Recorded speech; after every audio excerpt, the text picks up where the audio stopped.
Namaste guys, welcome back to YouTube channel. ഇന്ന് നമ്മൾ travel വ്ളോഗിൻ്റെ part 2 ആണ്. കഴിഞ്ഞ പാർട്ട് 1 നമ്മൾ ഓർച്ച ഗ്രാൻഡ് ഹോട്ടലിൽ സ്റ്റേ ചെയ്യുന്നത് വരെയാണ് കാണിച്ചത്. പിറ്റേ ദിവസം ഒരു 9:09 ആയപ്പോൾ നമ്മൾ അവിടെ നിന്ന് ചെക്കൗട്ട് ചെയ്തിട്ട് രാംരാജ ടെമ്പിളിലേക്കാണ് പുറപ്പെട്ടത് കേട്ടോ. അപ്പോൾ നമ്മൾ പ്ലാൻ ചെയ്തതിനെക്കാട്ടിൽ കുറച്ച് ലേറ്റായിപ്പോയി. പക്ഷേങ്കിൽ ഒരു 9 മണിയോടുകൂടി നമ്മൾ ഇറങ്ങി. ഇപ്പോഴും നമ്മുടെ പത്മനാഭസ്വാമി ക്ഷേത്രം പോലെ തന്നെ ട്രിവാൻഡ്രത്ത് ഇവിടെയും രാമനാണ് ഇവിടെ ഭരിക്കുന്നത് എന്ന ഐതിഹ്യത്തിൽ അല്ലെങ്കിൽ വിശ്വാസത്തിലാണ് കേട്ടോ ഇവിടുത്തെ ആൾക്കാരെല്ലാം അങ്ങനെ ഒരു സങ്കല്പം വയ്ക്കുന്നുണ്ട്. ഇവിടെ ഓർച്ച ഇവിടെ മധ്യപ്രദേശിലൊരു സിറ്റി ഏരിയ ആണ്. പക്ഷേ എങ്കിൽ പോലും നിങ്ങൾക്ക് ഈ വീഡിയോ കാണുമ്പോൾ അറിയാം, ഒരു റൂറൽ ഏരിയ മാതിരിയാണ് കേട്ടോ ഇത് വരുന്നത്. സോ നമ്മൾ അവിടെ ചെന്നു. ഒരു 50 രൂപയ്ക്ക് ഒരു ബാസ്ക്കറ്റിൽ കുറേ റോസാപ്പൂവും ഹാരവും ഒക്കെ തരും. അത് കിട്ടും അവിടെ റോഡ് സൈഡിൽ. നമ്മൾ നാട്ടിൽ വെക്കുമ്പോൾ തന്നെ ഹാരങ്ങളും കാര്യങ്ങളും ഉണ്ട്. അവിടെ നിന്ന് വാങ്ങി പ്രസാദമായിട്ട് നമുക്ക് ലഡു വാങ്ങി ഉള്ളിൽ സമർപ്പിക്കാവുന്നതാണ്. പക്ഷെ നമ്മൾ അത് വാങ്ങിയില്ല, പുറത്തുനിന്ന് അത് വാങ്ങിയില്ല, പൂ മാത്രം വാങ്ങി. അപ്പോൾ നമ്മുടെ ഇവിടെ ഒരു 8:05 രാംരാജ് ടെമ്പിളിൽ ഒരു 8:08 എന്നും രാവിലെ പോലീസ് ഗാർഡ് ഓഫ് കൊടുക്കാറുണ്ട്. അത് ഞങ്ങൾ മിസ് ചെയ്തു. അതിന് പ്ലാൻ ചെയ്തൊക്കെയാണ് ഇറങ്ങിയത്, പക്ഷെ നമുക്കത് കാണാൻ പറ്റിയില്ല. അത് കഴിഞ്ഞ് നമ്മൾ ഇറങ്ങുമ്പോൾ അതിന് എൻട്രൻസിലായിട്ട് ഇങ്ങനെ പീരങ്കിയും കാര്യങ്ങളൊക്കെ വെച്ചിട്ടുണ്ട്. അപ്പോൾ നമ്മൾ അവിടെ നിന്ന് 1-2 ഫോട്ടോസും കാര്യങ്ങളും എടുത്തു. നമ്മൾ ഇറങ്ങിയ സമയത്ത് അവിടുത്തെ വർക്കേഴ്സൊക്കെ നമ്മളിങ്ങനെ ക്ലീൻ ചെയ്യുമായിരുന്നു. അപ്പോൾ ഉള്ളിൽ നിന്ന് നമുക്ക് ഈ ലഡു പ്രസാദമായിട്ട് വാങ്ങാൻ പറ്റും. ഈ 2 ലഡുക്ക് 30 രൂപയാണ് ചാർജ് വരുന്നത്. 10 ലഡുവും അങ്ങനെ എത്ര വേണമെങ്കിലും നമുക്ക് വാങ്ങാം. പിന്നെ ഈ ഒരു ക്ഷേത്രത്തിൻ്റെ ഐതിഹ്യം നമ്മൾ ഈ ഒരു ഗുരുജിയോട് ചോദിച്ചു. അപ്പോൾ അദ്ദേഹം പറഞ്ഞതനുസരിച്ച് നമ്മൾ കുറച്ച് ഗൂഗിളിലും കാര്യങ്ങളും നോക്കിയതനുസരിച്ചും 1554 1592 ആ ഒരു ടൈമിൽ അവിടെ റൂൾ ചെയ്തിരുന്നത് ബുണ്ടേല ക്ലാൻ ഓഫ് രാജ്പൂത്തിൽ വരുന്ന രാജാക്കന്മാരാണ്. അതിൽ പെടുന്നതാണ് ഈ മധുകർ ഷാ എന്ന് പറയുന്നൊരു രാജാവ്. ആ രാജാവും അദ്ദേഹത്തിൻ്റെ പത്നിയായ റാണി ഗണേഷ് കുൻവാരിയുമാണ് ആ ഒരു കൊട്ടാരത്തിൽ താമസിച്ചിരുന്നത്. അപ്പം മധുകർ ഷാ ഒരു വലിയ കൃഷ്ണഭക്തനും ഭാര്യ രാജ്ഞി ഗണേഷ് കുൻവാരി വലിയ രാമഭക്തനുമാണ്.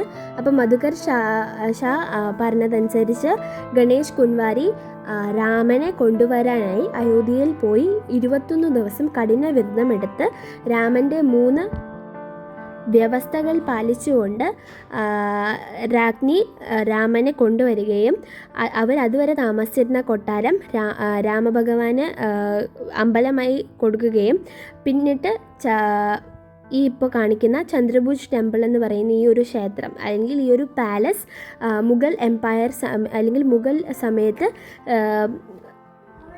പണിയുകയും ചെയ്യുകയുണ്ടായി. ഇപ്പോൾ ഇതൊരു വലിയ historical tourist പ്ലേസുകളാണ്. Archaeological ഡിപ്പാർട്ട്മെൻറ്റിൻ്റെയും Madhya Pradesh archaeological ഡിപ്പാർട്ട്മെൻറ്റിൻ്റെ ഇതായിട്ട് ഇത് ഈ അമ്പലത്തിൻ്റെ ഹിസ്റ്ററിക്കൽ ആയിട്ടുള്ള കഥകളും കാര്യങ്ങളും ഒക്കെ ചെയ്തിട്ടുണ്ട്. ഇതൊരു മുഗൾ സ്റ്റൈലിൽ അല്ലെങ്കിൽ ഒരു ക്രോസ് ഡിസൈനിലൊക്കെയാണ് ഇത് ഫുള്ള് ചെയ്തിരിക്കുന്നത്.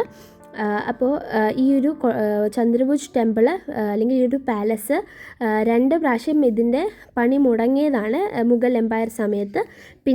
പിന്നിട്ട് അത് പൂർത്തിയാക്കുകയാണ് ഉണ്ടായത്. ഇപ്പോൾ ഇതൊരു ക്ഷേത്രമായും ടൂറിസ്റ്റ് ഏരിയയുമായിട്ടും കണക്കാക്കുന്നുണ്ട്. ഇവിടെ ഒത്തിരി ഒത്തിരി ഫോറിനേഴ്സ് ആയിരുന്നാലും നമ്മുടെ ഇന്ത്യൻസ് ആയിരുന്നാലും ഒക്കെ ഒത്തിരി പേര് വരുന്നുണ്ട്. ഇത് നമ്മൾ അന്ന് പോയതൊരു വർക്കിംഗ് ഡേ ആണ്. എങ്കിൽ പോലും അത്യാവശ്യം തിരക്കുണ്ടായിരുന്നു. നമുക്ക് ക്ഷേത്ര ദർശനം ചെയ്യാൻ വലിയ പ്രശ്നമില്ലെങ്കിലും ആ ഒരു ഏരിയയിലൊക്കെ നല്ല തിരക്കുണ്ടായിരുന്നു. അപ്പോൾ നമ്മൾ രാംരാജ ടെമ്പിളിലും തൊഴുതു. അത് കഴിഞ്ഞ് ഈ ചന്ദ്രഭുജ് ടെമ്പിളിലും ഈ ഒരു സ്റ്റെപ്പും കാര്യങ്ങളൊക്കെ ആയിട്ട് നല്ല ഭംഗിയാണ് അവിടെ നിന്ന് മുകളിലേക്ക് നോക്കാനും കാര്യങ്ങളും. അപ്പോൾ അതെല്ലാം കഴിഞ്ഞ് അവിടുത്തെ ദർശനം കഴിഞ്ഞ് നമ്മൾ താഴേക്ക് ഇറങ്ങുകയാണ് കേട്ടോ. ഇതാണ് അവിടെ നിന്ന് താഴേക്ക് നോക്കുമ്പോഴുള്ള വ്യൂ. കുറച്ച് സ്റ്റോളുകളും കാര്യങ്ങളും ഒക്കെ അവിടെ ഉണ്ട്. അപ്പോൾ നമ്മൾ ഇറങ്ങി ബ്രേക്ക്ഫാസ്റ്റ് കഴിക്കാൻ പോവാണ്. അതിൻ്റെ ഇടയ്ക്ക് ധ്യാൻ ഈ ഒരു ഹാൻഡ് പൈപ്പ് കണ്ടപ്പോൾ ഭയങ്കര ഇഷ്ടമായി. നാട്ടിൽ വെച്ചു അവൻ ഇത് ചെയ്യണം, കളിക്കണം എന്ന് പറയാറുണ്ട്. അപ്പോൾ നമ്മളത് ജസ്റ്റ് ഒന്ന് ട്രൈ ചെയ്ത് നോക്കി. അത് കഴിഞ്ഞ് നമ്മൾ സിയാറാമൻ എന്ന് പറയുന്ന അതിൻ്റെ അടുത്ത് തന്നെയുള്ള ഒരു റെസ്റ്റോറൻറ്റിൽ കയറിയിട്ട് ഒരു ആലു പൊറാട്ടയും വെജ് ബ്രേക്ക്ഫാസ്റ്റ് താലിയും കഴിച്ചു. അത്യാവശ്യം ഓക്കെ ആയിരുന്നു, കുഴപ്പമില്ല. അപ്പം ഈ ഹോട്ടൽ ഈ ഓർച്ചയിൽ തന്നെ സ്ഥിതി ചെയ്യുന്നതാണ് കേട്ടോ. അപ്പോൾ നമ്മൾ വെജ് താലിയും അറബി പറാട്ടയൊക്കെ കഴിച്ചിട്ട് അടുത്ത ഒരു കില കാണാൻ വേണ്ടി പോവാണ്, ഒരു ഫോർട്ട് കാണാൻ വേണ്ടി പോവുകയാണ്. ഇതെല്ലാം ഈ പറയുന്ന ഫോർട്ടുകളെല്ലാം അത്യാവശ്യം കണക്റ്റഡ് ആണ്, കഥകളിലായിരുന്നാലും എല്ലാം. അപ്പോൾ ഇന്ന് നമ്മൾ പോകുന്നത് ജഹാംഗീർ മഹൽ എന്ന് പറയുന്ന ഒരു ഫോർട്ടിലേക്കാണ്. ഈ ഒരു മഹലിൻ്റെ കഥ എന്ന് വെച്ചിട്ടുണ്ടെങ്കിൽ, ബീർ സിംഗ് ഡിയോ എന്ന് പറയുന്ന ഒരു രാജാവ് 22 വർഷമെടുത്ത് മുഗൾ രാജാവായ ജഹാംഗീറിന് താമസിക്കാനായി പണിതതാണ്. 22 വർഷമെടുത്താണ് ബീർ സിംഗ് ഡിയോ ഇത് പണിയിച്ചത്. പക്ഷെ അവിടെ നമ്മൾ അത്ഭുതപ്പെടുത്തുന്ന കാര്യം എന്താണെന്ന് വെച്ചിട്ടുണ്ടെങ്കിൽ, ഈ മുഗൾ രാജാവ് ജഹാംഗീർ വെറും ഒറ്റ രാത്രി മാത്രമാണ് 22 വർഷം കൊണ്ട് പണിത ഈ ഒരു കൊട്ടാരത്തിൽ താമസിച്ചത്. അപ്പോൾ ഈ ഒരു കൊട്ടാരത്തിലേക്ക് പോകാനായിട്ട് നമുക്ക് ടിക്കറ്റ് എടുക്കണം. ഇന്ത്യൻസിനാണെങ്കിൽ 50 രൂപയും ഫോറിനേഴ്സിന് 750 രൂപയും, ഫോട്ടോഗ്രാഫി വീഡിയോഗ്രാഫി ചെയ്യുന്നെങ്കിൽ 400 രൂപയും നമ്മൾ കൊടുക്കണം. പ്രീ വെഡ്ഡിംഗ് ഷൂട്ടിനാണെങ്കിൽ 5000 രൂപയാണ് ഇവർ ചാർജ് ചെയ്യുന്നത്. 15 വയസ്സിന് താഴെയുള്ള കുട്ടികൾക്ക് ടിക്കറ്റ് ഫ്രീ ആണ്. അപ്പോൾ നമ്മൾ 2 ഫോർട്ടുകളും, അതായത് ജഹാംഗീറിൻ്റെയും ബീർ സിംഗ് ഡിയോയുടെയും പാലസുകൾ അടുത്തടുത്തായിട്ടാണ് വരുന്നത്. അപ്പോൾ ഈ ഒരു കാര്യം നമുക്ക് ഭയങ്കര അതിശയമായിട്ട് തോന്നും.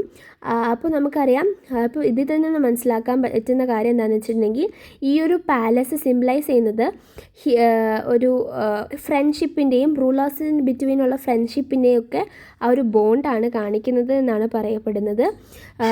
ഹിന്ദു ഇസ്ലാമിക് സ്റ്റൈലിലാണ് ഈ കൊട്ടാരം പണിതിരിക്കുന്നത്. എന്നെ ഏറ്റവും കൂടുതൽ അത്ഭുതപ്പെടുത്തിയത് ഈ 22 വർഷം എടുത്ത് പണിത ഇതിൽ ആകെ ഒരു രാത്രി മാത്രമേ ജഹാംഗീർ രാജാവ് താമസിച്ചിരുന്നു എന്നുള്ളതാണ്. ഇതിൽ ഓരോ പടികളൊക്കെ ഉണ്ട്, ഇത്ര കുഞ്ഞു പടികളാണ്. ഇത് കയറിയിട്ടാണ് കൊട്ടാരത്തിൻ്റെ മുകൾ വശത്തേക്കൊക്കെ നമ്മൾ പോകുന്നത്. ഓക്കെ, അപ്പോൾ ഇത് കാണുമ്പോൾ നമുക്ക് ഭയങ്കര ഭംഗി തോന്നും. താഴത്തേക്കുള്ള വ്യൂ ഒക്കെ നല്ല ഭംഗിയാണ്, ഒത്തിരി ഫോട്ടോയും എടുക്കാൻ പറ്റും. നല്ല കാമായിട്ടുള്ള ഏരിയ ആണ്. പ്രീ വെഡ്ഡിങ് ഷൂട്ടുകളൊക്കെ നമ്മൾ പോയ സമയത്ത് അവിടെ കാണാൻ പറ്റി, നടക്കുന്നുണ്ടായിരുന്നു. സ്കൂൾ കുട്ടികളിലെ യാത്രകളായിട്ട് ഐ വി എന്തൊക്കെയോ വേണ്ടിയിട്ട് ടൂറുകളും ഒക്കെ വന്നു കഴിഞ്ഞു. ഭയങ്കര വെയിലായിരുന്നു, ഉള്ളിൽ വലിയ പ്രശ്നമില്ല, പുറത്തിറങ്ങുമ്പോൾ ഭയങ്കര വെയിലായിരുന്നു. അപ്പം നമ്മൾ ഇങ്ങോട്ടേക്ക് കയറി വന്നത്, അതായത് ഈ പാലസിലേക്ക് നമ്മളൊരു ടംടമിലാണ് കൊണ്ടാക്കിയത്. അതൊരു ടൈപ്പ് ഓട്ടോറിക്ഷയാണ്, നോർത്തിൽ കാണാൻ പറ്റും, കാണുന്നതാണ്, അറിയാമായിരിക്കും എല്ലാവർക്കും. അപ്പോൾ ഒരു 10 രൂപയെ അതിനായുള്ളൂ. നമ്മൾ ടംടമിലാണ് നമ്മൾ കയറി വന്നത്. അപ്പോൾ താഴത്തെ റോഡിൽ നിന്ന് മുകളിൽ ഈ ഒരു കൊട്ടാരത്തിൻ്റെ മുമ്പിൽ വരെ നമ്മളെ കൊണ്ടാക്കും. അപ്പോൾ ആ ഒരു ടംടമിലൊക്കെ ഓടിക്കുന്ന ആൾക്കാർക്കാണെങ്കിൽ അത്യാവശ്യം കഥകളും അറിയാമായിരിക്കും. അത് കഴിഞ്ഞ് നമ്മൾ ഇതുവരെ കണ്ട എല്ലാ കൊട്ടാരങ്ങളുമായിട്ട് കണക്ട് ചെയ്ത് കിടക്കുന്ന ഒരു ഇമ്പോർട്ടൻ്റ് ആയിട്ട് ഇവിടെ പോയാൽ കാണേണ്ടതായിട്ടുള്ള മിസ് ചെയ്യാൻ പറ്റാത്തൊരു പുഴയുണ്ട്, റിവറുണ്ട്. അതാണ് ബേത്വ റിവർ. ഹിസ്റ്റോറിക്കലി ഇതിനൊരു പ്രാധാന്യമുണ്ട്. പക്ഷേ ഇപ്പോൾ നമ്മൾ പോയി വലിയ ഇതോടുകൂടി പോയപ്പോൾ അവിടെ അത്ര ക്ലീൻ ആയിട്ടൊന്നും അല്ലായിരുന്നു. ചവറുകളൊക്കെ കുന്നുകൂടി കിടക്കുന്നതുകൊണ്ട് നമുക്ക് ഇറങ്ങാനോ കളിക്കാനോ ഒന്നും പറ്റില്ല. ഇപ്പം നിങ്ങൾക്ക് കാണാം, ആ റോഡ് പണികളൊക്കെ നടക്കുന്നുണ്ടായിരുന്നു. അതുമല്ല, നമ്മൾ ടിക്കറ്റ് എടുത്ത് എന്തൊക്കെ വേണം ഇതിൽ കയറി പോകാൻ. അപ്പം നമുക്ക് ആ വഴി കറക്റ്റ് അറിയാത്തത് കൊണ്ട് നമ്മൾ തെറ്റായ വഴി കൂടെയൊക്കെ പോയപ്പോൾ നമുക്ക് നേരെ കാണാനും ഒന്നും പറ്റിയില്ല. നമ്മൾ അക്കരോട്ട് നോക്കുമ്പോൾ, അവിടുന്ന് അക്കരോട്ട് നോക്കുമ്പോൾ ആൾക്കാർ കുളിക്കുന്നൊക്കെ ഉണ്ട്. പക്ഷേ ഈ വശത്ത് ഒട്ടും വൃത്തിഹീനമായിട്ട് കിടക്കുന്നതുകൊണ്ട് ഇറങ്ങി കളിക്കാനൊന്നും പറ്റിയില്ല. അതുമല്ല, ഈ 3-4 സ്ഥലത്ത് പോയി നല്ല വെയിലും ഉണ്ടായിരുന്നതുകൊണ്ട് എല്ലാവരും ഭയങ്കര ക്ഷീണിച്ചൊക്കെ പോയി കേട്ടോ. അപ്പോൾ ഇവിടെ കണ്ടോ, കല്ലുകളും കാര്യങ്ങളൊക്കെയാണ്. ആ ഒരു പുഴയിൻ്റെ ആ ഒരു വശമാണ് ഇതൊക്കെ. ഇപ്പോൾ റോഡ് പണിയും കൂടെ നടക്കുന്നുണ്ട്, ആകെ ഇതായിട്ട് കിടക്കുകയാണ്. ഇതാണ് ബേത്വ നദി എന്ന് പറയുന്നത്. ഇങ്ങോട്ട് നോക്കി അറിയാം, ചവറും കാര്യങ്ങളൊക്കെ ആയിട്ട് ഇത് കിടക്കുകയാണ്. അത് കഴിഞ്ഞ് നമ്മൾ പോയത് ലക്ഷ്മി ടെമ്പിളിലാണ്. അപ്പോൾ ഈ ലക്ഷ്മി ടെമ്പിളിൻ്റെ ഉള്ളിൽ തന്നെ ഒരു ബോർഡ് വെച്ചിട്ടുണ്ട്. അവിടെ എഴുതി വെച്ചിരിക്കുന്നത് യു ക്യാൻ ഓൾസോ സീ എന്ന് പറഞ്ഞിട്ട് ഒരു ബോർഡിൽ ഈ ബോർഡിൽ എഴുതി വെച്ചിട്ടുണ്ട്. ഈ 4-5-6 ഈ കൊട്ടാരങ്ങളുടെ ഫോട്ടോ ആണ് കൊടുത്തിട്ടുള്ളത്. അപ്പോൾ ഇത് പരസ്പരം അങ്ങോട്ടും ഇങ്ങോട്ടും ഇവരുടെ കഥകളെല്ലാം അങ്ങോട്ടും ഇങ്ങോട്ടും കണക്റ്റഡ് ആണ്. അപ്പോൾ ഈ ലക്ഷ്മി ടെമ്പിളിൽ നമ്മൾ ഇത് ചെയ്തു.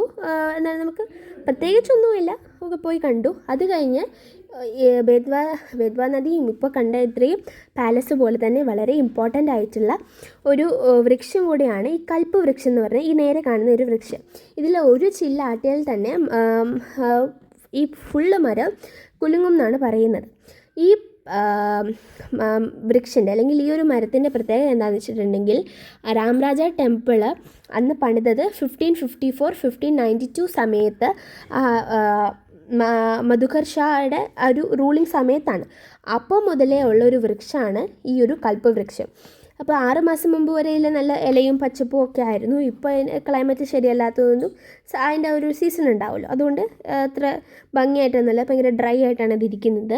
അപ്പോൾ നമ്മൾ ജോലി കിട്ടാത്തവർക്ക് ഇവിടെ പോയി പ്രാർത്ഥിച്ചാൽ ജോലി സാധ്യതയും നമ്മളുടെ നമ്മൾ പ്രാർത്ഥിക്കാനും നമ്മൾക്ക് ആഗ്രഹ സബലീകരണത്തിനൊക്കെ പറ്റും എന്നാണ് പറയുന്നത്. അപ്പോൾ അവിടെ തന്നെ 2-3 ഗുരുജികളും സ്ത്രീകളും ഒക്കെ അവിടെ ഇരുന്ന് നമുക്ക് ഇവിടുത്തെ കഥകളും കാര്യങ്ങളും പറഞ്ഞു തരുന്നുണ്ട്. അവർ പറയുന്നതേ നമുക്കറിയാവുള്ളൂ, എൻ്റെ സത്യാവസ്ഥ എന്താണെന്നൊന്നും നമുക്കറിയില്ല. അവർ പറയുന്നത് ഈ മരത്തിലെ ഓരോ ഭാഗങ്ങളിൽ കാണുമ്പോൾ അത് എന്താണ് ലഡു ഗോപാലാണ്, അതിൽ ഹനുമാൻ എടുത്തുകൊണ്ട് പോകുന്ന പോലത്തെ പടം ആ മരത്തിലുണ്ട്, അങ്ങനെയൊക്കെയാണ്. അതിൽ കുറച്ച് വരച്ചും കൂടെ വെച്ചിട്ടുണ്ട്, നമുക്കറിയില്ല. അപ്പോൾ സത്യത്തിൽ പറഞ്ഞാൽ ഓർച്ച എന്ന് പറയുമ്പോൾ ഈ ഒരു ഝാൻസിയിലായിട്ടാണ്, മധ്യപ്രദേശിലെ ഝാൻസിയിലായിട്ടാണ് വരുന്നത്. ഇതിൽ ഓർച്ച ഫുള്ള് കാണുകയാണെങ്കിൽ ഈ ഒരു കിലയും കാര്യങ്ങളും മാത്രമേ ഉള്ളൂ. ഹിസ്റ്ററി പഠിക്കുന്നവർക്കോ അല്ലെങ്കിൽ ആർക്കിയോളജി ഡിപ്പാർട്ട്മെൻറ്റ് താല്പര്യമുള്ളവർ അങ്ങനത്തെ ഉള്ള ആൾക്കാർക്കൊക്കെ വന്ന് കാണാവുന്ന സ്ഥലമാണ്. പക്ഷെ മസ്റ്റ് പോയി കാണണം അല്ലെങ്കിൽ ഭയങ്കര ഭംഗിയാണ് അങ്ങനെയൊന്നും ഞാൻ പറയില്ല. അത്രയ്ക്ക് ഭയങ്കര രസമൊന്നും ഇല്ല സത്യത്തിൽ. അവിടെ തന്നെ വലിയ ഫെസിലിറ്റിയും കാര്യങ്ങളും ഒന്നുമില്ല. നല്ല റെസ്റ്റോറൻ്റ് ആയിരുന്നാലും ഒന്നും നമുക്ക് ലഭ്യമല്ല. അപ്പോൾ അതൊക്കെ കഴിഞ്ഞ് ഇതൊക്കെ കണ്ടതിന് ശേഷം നമ്മൾ ഗ്വാളിയറിലേക്കുള്ള യാത്ര തിരിച്ചു. അവിടെ നിന്നൊരു 2.5-3 മണിക്കൂറോളം ഉണ്ടായിരുന്നു. അപ്പോൾ പിന്നെ നമ്മൾ ഗ്വാളിയറിലേക്ക് എത്തി. ഗ്വാളിയറിൽ വെച്ച് കമ്പയർ ചെയ്യുകയാണെന്നുണ്ടെങ്കിൽ, അതും മധ്യപ്രദേശിലാണ്, ഗ്വാളിയറിൽ വെച്ച് കമ്പയർ ചെയ്യുകയാണെന്നുണ്ടെങ്കിൽ ഇത്രയും ടൂറിസ്റ്റ് പ്ലേസ് ആയിട്ടുള്ള ഓർച്ച അത്രയ്ക്കും വലിയ ഭംഗിയായിട്ടോ ഫെസിലിറ്റി ഉള്ളതായിട്ടോ എനിക്ക് തോന്നിയിട്ടില്ല. ഈ ഓർച്ച ഗ്രാൻഡ് എന്ന് പറയുന്ന ഹോട്ടലിൽ തന്നെ നമ്മൾ താമസിച്ചത് 3-4 ഹോട്ടലുകളുടെ പേയ്മെൻറ്റും കാര്യങ്ങളൊക്കെ ചോദിച്ചിട്ടാണ്. അത്രയ്ക്ക് കുറച്ച് കോസ്റ്റ്ലിയുമാണ്. അപ്പോൾ ഇത്രയേ ഉള്ളൂ നമ്മളെ video. Thank you for watching. By.